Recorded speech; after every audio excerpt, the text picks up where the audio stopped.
অশোকনগর বিধানসভায় আইএসএফ ও বামফ্রন্ট প্রার্থী তাপস ব্যানার্জির সমর্থনে অনুষ্ঠিত জনসভায় উপস্থিত ছিলেন আইএসএফ এর চেয়ারম্যান নওশাদ সিদ্দিকী।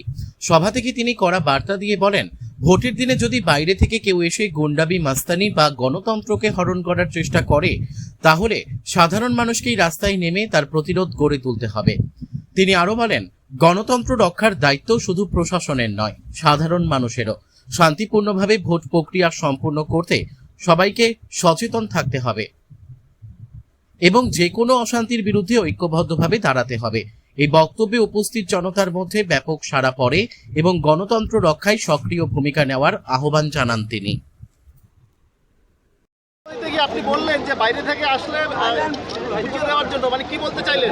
ভোটের দিনে যদি বাইরে থেকে কেউ এসে গুন্ডামি মস্তানি করে, গণতন্ত্রকে হরণ করে, গণতান্ত্রিক প্রক্রিয়াতে জবাব দিতে হবে।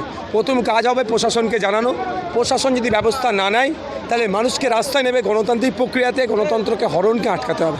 কি মনে হচ্ছে শান্তিপূর্ণ নির্বাচন হবে? সেটা হচ্ছে ইলেকশন কমিশন অফ ইন্ডিয়ার দায়িত্ব। আপনারা কিভাবে প্রতিরোধ করবেন? বিগত দিনে যেই গণতান্ত্রিক প্রক্রিয়াতে হবে। একটা করছেন ভাঙড়ের সিএম মুখ্যমন্ত্রী বক্তব্য দিতে গিয়ে বলেছেন শওকত মোল্লাকে ভোট দিন, আপনারা যা চাইবেন তাই দেবেন। এটা প্রথম শোনা গেল যে যা চাইবেন তাই দেবেন। মানেটা কি বুঝতে পারছেন না?